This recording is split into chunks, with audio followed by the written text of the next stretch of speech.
सबसे पहले मिलते हैं डोमिनिका येगोरोवा से, जो एक मशहूर बैले डांसर है। वह अपनी बीमार माँ की देखभाल भी कर रही होती है। डॉक्टर से मिलने के बाद डोमिनिका अपनी माँ को एक केयर टेकर के पास छोड़ देती है ताकि वह काम पर जा सके। थिएटर पहुंचने के बाद वह अपने कपड़े बदलती है और मेकअप करती है। फिर वह मेहमानों से मिलने जाती है। उन मेहमानों में उसका अंकल इवान येगोरोव भी मौजूद होता है, जो रूसी सीक्रेट सर्विस का डिप्टी डायरेक्टर है। इवान उसकी मुलाकात दिमित्री उस्तिनोव से करवाता है, जो एक रूसी गैंगस्टर है। उस्तिनोव डोमिनिका से तस्वीर लेने के लिए कहता है और उसे गलत तरीके से छूने की कोशिश करता है। इसके बावजूद डोमिनिका हमेशा की तरह स्टेज पर शानदार डांस कर रही होती है, लेकिन अचानक उसका डांस पार्टनर ऊंची छलांग लगाता है और उसके पैरों पर गिर जाता है, जिससे उसकी टांग बुरी तरह टूट जाती है। डोमिनिका को तुरंत अस्पताल ले जाया जाता है और उसकी सर्जरी की जाती है। दूसरी तरफ कहानी में नैट नैश दिखाई देता है, जो CIA का एक एजेंट है। वह फोन पर एक ऑटोमेटिक कॉलर से कुछ कोड वर्ड्स सुन रहा होता है। जब वह उस जगह पर पहुंचता है तो उसे महसूस होता है कि एक कार उसका पीछा कर रही है। उसी समय एक रहस्यमयी आदमी, जिसका कोड नेम मार्बल है, उसकी तरफ चलता हुआ आता है। नैट चुपके से उसे कुछ देता है, लेकिन वह कार अब भी उसका पीछा कर रही होती है। उस आदमी को भागने का मौका देने के लिए नैट अचानक जमीन पर गोली चलाता है और दौड़ने लगता है। वह भागते हुए शहर तक पहुंच जाता है, लेकिन पुलिस उसे चारों तरफ से घेर लेती है। आखिरकार वह किसी तरह अमेरिकी एम्बेसी तक पहुंच जाता है, लेकिन इस गलती की वजह से नैट को वापस अमेरिका भेज दिया जाता है। अगले दिन इवान अपने ऑफिस में कर्नल जाखारोव से मिलने जाता है, जो सीक्रेट सर्विस का डायरेक्टर है। वे लोग इवान को पार्क में नैट की मुलाकात की वीडियो दिखाते हैं और बताते हैं कि वह एक CIA एजेंट है, जो उसी सुबह देश छोड़कर चला गया। लेकिन उनका असली मकसद उस दूसरे आदमी की पहचान पता करना है, जो नैट से मिला था। 3 महीने बीत जाते हैं। डोमिनिका अब भी छड़ी के सहारे चल रही होती है। तभी उसका अंकल इवान उससे मिलने आता है। वह कहता है कि वह उसकी मदद करना चाहता है और उसे अपने पास आने के लिए कहता है। जाते समय वह उसके लिए एक लिफाफा भी छोड़ जाता है। जब डोमिनिका उस लिफाफे को खोलती है तो उसमें कुछ तस्वीरें होती हैं। उन तस्वीरों से पता चलता है कि उसका डांस पार्टनर उस नई डांसर के साथ रिश्ते में है, जो उसकी जगह लेने वाली है। इसका मतलब यह था कि उसने जानबूझकर डांस के दौरान उसके ऊपर छलांग लगाई थी, ताकि उसकी गर्लफ्रेंड को उसकी जगह मिल सके। यह जानने के बाद डोमिनिका उसका पीछा करती है। जैसे ही उसे मौका मिलता है, वह अपनी छड़ी से उन दोनों को बुरी तरह पीटती है और वहां से भाग जाती है। जब वह अपने अपार्टमेंट पहुंचती है तो देखती है कि केयरटेकर वहां नहीं है। उसकी माँ उसे बताती है कि केयरटेकर इसलिए नहीं आई क्योंकि थिएटर ने उसे पैसे देना बंद कर दिया है। मदद मांगने के लिए वह अपने अंकल इवान के पास जाती है। इवान कहता है कि वह उसकी मदद करेगा, लेकिन बदले में उसे एक छोटा सा काम करना होगा। इवान चाहता है कि वह फिर से उस्तिनोव के संपर्क में जाए और अपने आकर्षण और समझदारी से उसका भरोसा जीत ले। उसी रात डोमिनिका उस होटल में जाती है जहां उस्तिनोव ठहरा हुआ होता है। वह होटल के बार में बैठ जाती है और इंतजार करती है कि पहले उस्तिनोव खुद उसके पास आए। थोड़ी देर बाद उस्तिनोव उसे देख लेता है और उसके पास आ जाता है। डोमिनिका उसे बताती है कि वह उस्तिनोव से मिलने आई है। इसके बाद दोनों साथ में उसके कमरे में चले जाते हैं। जैसे ही डोमिनिका उसके करीब आती है, वह अचानक एक पल के लिए रुक जाती है, क्योंकि पीछे से एक आदमी काला हेलमेट पहनकर आता है और उस्तिनोव का गला काट देता है। वह आदमी अपना हेलमेट उतारता है, तब पता चलता है कि वह सर्गेई माधुरिन है, जो सीक्रेट सर्विस का एक और एजेंट है। उसे यहाँ इवान ने भेजा होता है। उसी बिल्डिंग के दूसरे कमरे में इवान और कोराचनॉय सिक्योरिटी कैमरों के जरिए डोमिनिका को देख रहे होते हैं। जब कोराचनॉय कहता है कि अब डोमिनिका गवाह बन चुकी है, इसलिए उसे मार देना चाहिए, तब इवान कहता है कि शायद वह उनके काम आ सकती है।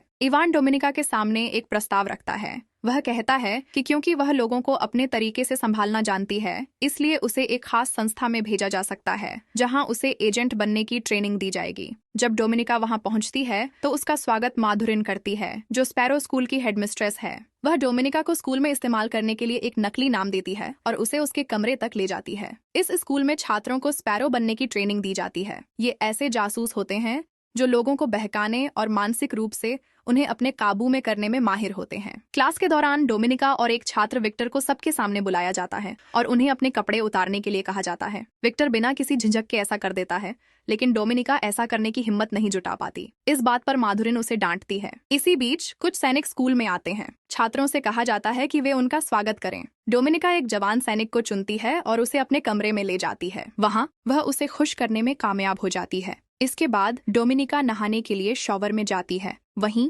विक्टर उस पर हमला करने की कोशिश करता है। डोमिनिका दीवार से पानी का नल उखाड़ लेती है और उसी से विक्टर को मारकर खुद को बचा लेती है। इसके बाद माधुरिन और स्पैरो स्कूल के नए प्रमुख कोरचनॉय दोनों डोमिनिका से विक्टर पर हुए हमले के बारे में पूछते हैं। डोमिनिका साफ कहती है कि वह अपने देश की सेवा करती है अपने सहपाठी की नहीं। यह सुनने के बाद उसे फिर से क्लास में जाने की अनुमति दे दी जाती है। क्लास में माधुरिन उसे एक बार फिर बुलाती है, जबकि कोर्चनॉय सिक्योरिटी कैमरे के जरिए सब कुछ देख रहा होता है। तभी विक्टर कमरे में आता है। फिर वह डोमिनिका को आदेश देती है कि वह उसे वही दे जो वह चाहता है। डोमिनिका अपने कपड़े उतार देती है और विक्टर से कहती है कि वह उसे देखता रहे, लेकिन विक्टर उस दबाव को सहन नहीं कर पाता और वहां से भाग जाता है। इसके बाद डोमिनिका माधुरिन के सवाल का जवाब देती है और कहती है कि असल में विक्टर को ताकत की जरूरत थी। यह सुनकर कोर्चनॉय काफी प्रभावित होता है। कुछ समय बाद माधुरिन अकेले में डोमिनिका से मिलती है और उसे बताती है कि उसे वापस मॉस्को भेजा जाएगा। जब डोमिनिका मॉस्को पहुंचती है तो वह फिर से इवान से मिलती है। इवान उसे उसके अगले मिशन के बारे में बताता है। इवान कहता है कि उसे बुडापेस्ट भेजा जाएगा,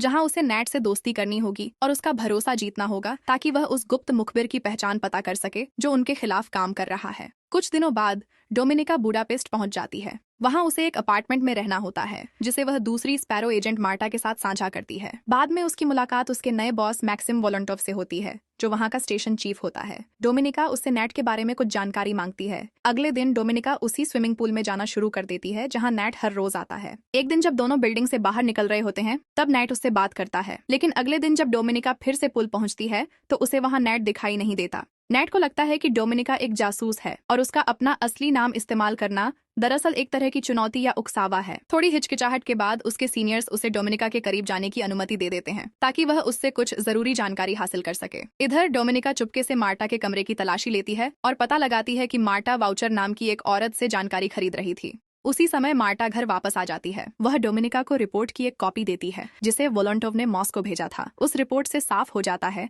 कि डोमिनिका ने एक ताकतवर आदमी को अपना दुश्मन बना लिया है। अगले दिन काम के बाद डोमिनिका वोलोंटोव का पीछा करती है और एक जगह पहुंच जाती है। वहां वह उससे बात करती है और उससे थोड़ा समय मांगती है। फिर वह जानबूझकर उसका मजाक उड़ाती है और उसकी मर्दानगी पर सवाल उठाती है। इससे वोलोंटोव गुस्से में आ जाता है और उसे मुक्का मार देता है। यह पूरी घटना बार के सिक्योरिटी कैमरों में रिकॉर्ड हो जाती है। फिर डोमिनिका साफ तौर पर उससे कहती है कि वह अपनी वह रिपोर्ट बेहतर बनाए जो मॉस्को भेजी गई थी, नहीं तो वह यह वीडियो पुलिस को दे देगी। कुछ समय बाद डोमिनिका रोते हुए नैट के घर की डोरबेल बजाती है। नैट दरवाजा खोलता है और उसे अंदर आने देता है। फिर डोमिनिका उससे पूछती है कि रूस के उस पार्क में क्या हुआ था। नैट उसे थोड़ा बहुत बताता है और फिर डोमिनिका उसे किस कर देती है, लेकिन नैट उससे कहता है कि वह घर जाए और पहले यह समझे कि वह सच में क्या चाहती है। अगले दिन इवान वियना जाने से पहले डोमिनिका से मिलने आता है। वह उससे नैट के साथ चल रहे मिशन की प्रगति के बारे में पूछता है। समय खरीदने के लिए डोमिनिका झूठ बोल देती है। वह कहती है कि वह वाउचर वाले मामले में मार्टा के साथ काम कर रही है, लेकिन इसके लिए उसे और पैसों की जरूरत होगी।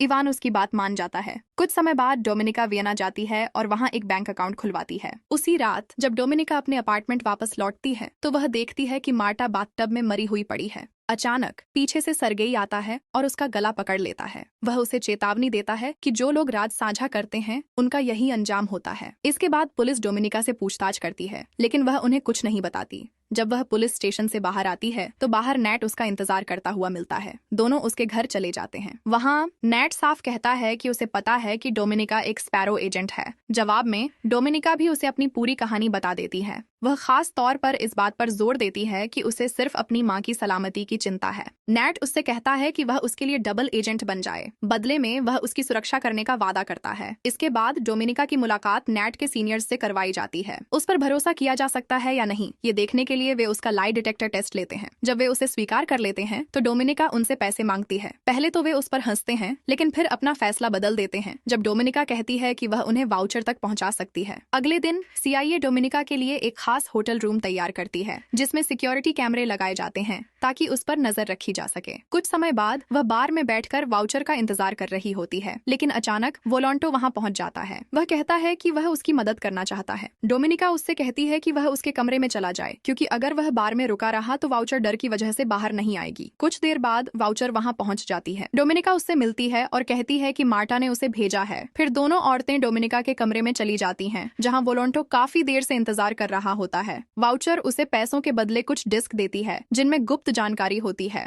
डोमिनिका दिखावा करती है कि वह अपने कंप्यूटर में यह जांच रही है कि डिस्क असली हैं या नहीं, लेकिन असल में वह उन डिस्क को CIA द्वारा बनाई गई नकली डिस्क से बदल देती है। इसके बाद डोमिनिका और वोलोंटो वहां से निकल जाते हैं और वाउचर से कहते हैं कि वह 1 घंटे तक इंतजार करे, लेकिन इंतजार करते हुए वाउचर बेचैन हो जाती है, इसलिए कुछ देर बाद वह वहां से निकल जाती है। जब वह सड़क पर पहुंचती है तो उसे एहसास होता है कि कोई उसका पीछा कर रहा है। डर के मारे वह पैसों से भरा बैग एक डंपस्टर में फेंक देती है और जल्दी जल्दी सड़क पार करने लगती है। तभी अचानक एक तेज रफ्तार ट्रक उसे टक्कर मार देता है और वहीं उसकी मौत हो जाती है। और थोड़ी ही देर में वोलेंटो को फोन पर इस घटना की खबर मिल जाती है। वह डोमिनिका से कहता है कि उसे तुरंत मॉस्को लौटने का आदेश मिला है। वह डोमिनिका का पासपोर्ट भी अपने साथ ले लेता है। जब वे दोनों मॉस्को पहुंचते हैं तो इवान वोलेंटो से वह डिस्क ले लेता है और तुरंत उसे गिरफ्तार करवा देता है। असल में अब वोलेंटो और डोमिनिका दोनों पर शक किया जा रहा होता है कि उन्होंने अमेरिकियों की मदद की है। जब डोमिनिका से इस बारे में पूछा जाता है तो वह सब कुछ नकार देती है। इसके बाद सच उगलवाने के लिए उसे कई तरह से टॉर्चर किया जाता है, लेकिन वह फिर भी कुछ नहीं बताती। उसे एक वीडियो भी दिखाया जाता है जिसमें झूठ बोलने की वजह से वोलेंटो को गोली मार दी जाती है और अगर डोमिनिका फिर से झूठ बोलेगी तो उसके साथ भी यही होगा।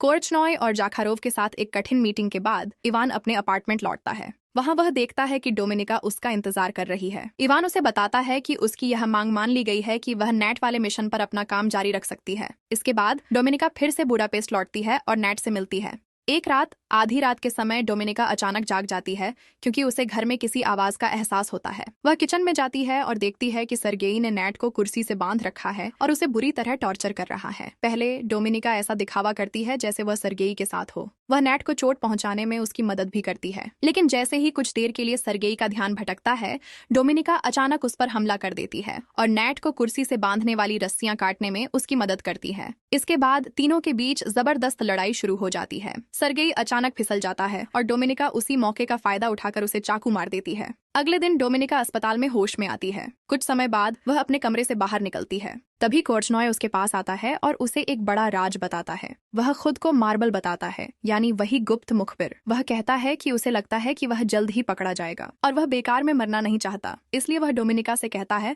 कि वह उसे बेनकाब कर दे ताकि वह खुद एक हीरो बन सके और उसकी जगह एक नया मुखबिर तैयार किया जा सके। इसके बाद डोमिनिका खुद को पुलिस के हवाले कर देती है और कहती है कि वह रूसी राजदूत से मिलना चाहती है। जब उसे राजदूत के सामने ले जाया जाता है तो वह कहती है कि जाखारोव को बुलाया जाए और बताया जाए कि उसके पास उस गुप्त मुखबिर का नाम है, लेकिन वह यह नाम तभी बताएगी जब उसे आजादी दी जाएगी। इस सौदे के लिए उसी रात एयरपोर्ट पर एक मीटिंग तय की जाती है। नेट को भी उसके साथ जाना होगा ताकि वह उस मुखबिर की पहचान की पुष्टि कर सके। लेकिन जब रूसी एजेंट उस जानकारी वाले आदमी को उसके सामने लाते हैं और उसके चेहरे से बैग हटाते हैं तो एक बड़ा झटका लगता है। असल में वह उसका अंकल इवान होता है। डोमिनिका ने बुडापेस्ट पहुंचने के बाद चुपके से ऐसे सबूत तैयार कर लिए थे जिनसे इवान को फंसाया जा सकता था। नेट तुरंत समझ जाता है कि क्या हुआ है और यह भी पुष्टि कर देता है कि असली मुखबिर इवान ही है। जैसे ही यह अदला बदली पूरी होती है, एक रूसी स्नाइपर इवान को गोली मार देता है। इसके बाद डोमिनिका को हेलीकॉप्टर के जरिए वहां से ले जाया जाता है। रूस लौटने के बाद डोमिनिका को एक हीरो की तरह सम्मान दिया जाता है।